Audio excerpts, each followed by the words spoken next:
اکثر اوقات جب بچوں سے غلطی ہوتی ہے یا گھر پہ کوئی آ کے اسکول سے شکایت آتی ہے جی کہ آج بچے کی لڑائی ہو گئی یا اس نے پڑھائی میں اچھے نمبر نہیں لیے یا کسی محلے دار نے یا کسی نے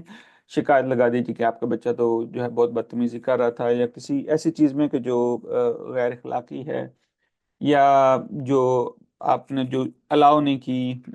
کسی جگہ جانے کا الاؤ نہیں کیا، آپ کو پتہ چلا کہ بچہ وہاں پہ گیا ہوا ہے، تو اس وقت والدین بعض دفعہ کیا کرتے ہیں کہ غصے کی حالت میں ہوتے ہیں، اور اس غصے کی حالت میں بعض دفعہ بچوں کو بہت زیادہ حد سے زیادہ ڈانٹنا، ان کو مار پیٹ سے بھی میں نے دیکھا ہے گریز نہیں کرتے۔ اس کے علاوہ بچوں کو بہت زیادہ ندامت کا احساس دلانا، شرم کا احساس دلانا۔ تو اس سے ہوتا یہ ہے کہ جب ہم بہت بچے کی غلطی پہ بجائے اس کے کہ اس کی اصلاح کرنے کے، اس کو یہ بتانے کے کہ اس نے کیا غلط کیا ہے، ہمیں یہ لگتا ہے کہ بچے کو پتہ ہے کہ کہ اس نے کیا غلط کیا، کیسے ٹھیک کرنا چاہیے، لیکن اس نے جان بوجھ کے جو ہے نا یہ غلط قدم اٹھایا ہے۔ بعض دفعہ جان بوجھ کے بھی غلطی ہو سکتی ہے، اور بعض دفعہ بچے کو احساس ہی نہیں ہوتا ہے وہ جو کام کرنے جا رہا ہے اس کے کتنے زیادہ نقصانات ہو سکتے ہیں۔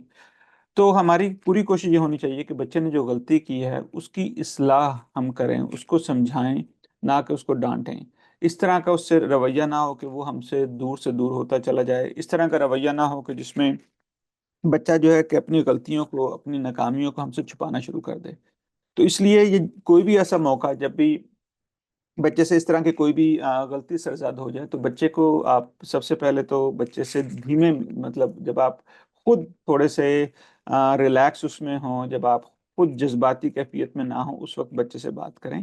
اور بجائے اس کے کہ آپ یہ کہیں کہ تم نے یہ غلط کیا، تمہیں یہ سمجھایا تھا، بجائے اس کے کہ آپ بچے کو بتائیں کہ یہ غلط کیا اور آپ بچے کو بتائیں یہ کرنا چاہیے تھا، آپ بچے سے تھوڑا سا اس کو سننے، اس کو سمجھنے کی کوشش کریں، سچویشن تھی کیا۔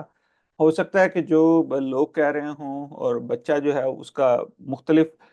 رائے ہو، اس کو جو ہو سکتا ہے وہ دونوں مختلف ہوں۔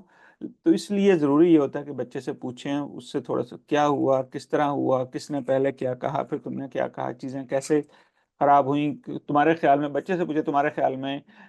کہ اب تم نے دیکھ لیا کہ یہ تمہارے اس طرح رات کو فون زیادہ استعمال کرنے سے نمبر کم آ گئے، ان دوستوں کے ساتھ گھومنے پھرنے سے دیکھو کہ اب شکایتیں آنی شروع ہو گئی ہیں، یا تم نے یہ جو چیز کی اس کی وجہ سے یہ مسائل ہو رہے ہیں، تو اب اگلی دفعہ آپ بتاؤ کہ بھئی آپ کیا ایسا کرو گے مختلف کہ تاکہ اس طرح کی جو مسائل سے آپ دو چار نہ ہو۔ تو بچے کو تھوڑا سا اس کو یہ اس سے آپ پوچھیں کہ اس کے ذہن میں کیا بہتری اس سچویشن میں ہو سکتی ہے۔ تو اس سے یہ ہوتا ہے کہ جب والدین بچوں کو ڈانٹنے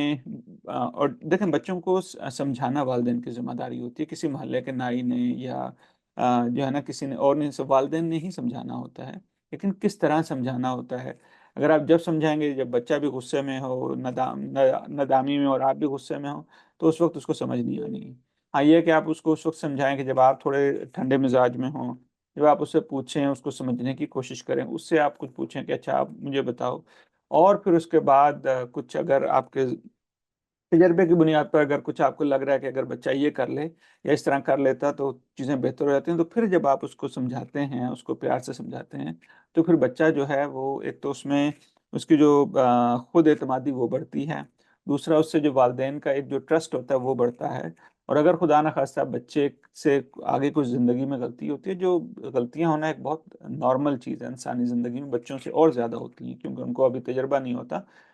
تو وہ غلطیوں سے آپ کو چھپائے گا نہیں بلکہ وہ آپ سے شیئر کرے گا، کیونکہ اس کو یہ پتا ہے کہ غلطی کہ اگر میں اپنے والدین سے شیئر کروں گا تو وہ مجھے پورا لیکچر نہیں دیں گے، مجھے برا بھلا نہیں کہیں گے، بلکہ مجھے سمجھنے کی کوشش کریں گے، اور اس سمجھنے کے بعد وہ مجھے کوئی مفید مشورہ دیں گے۔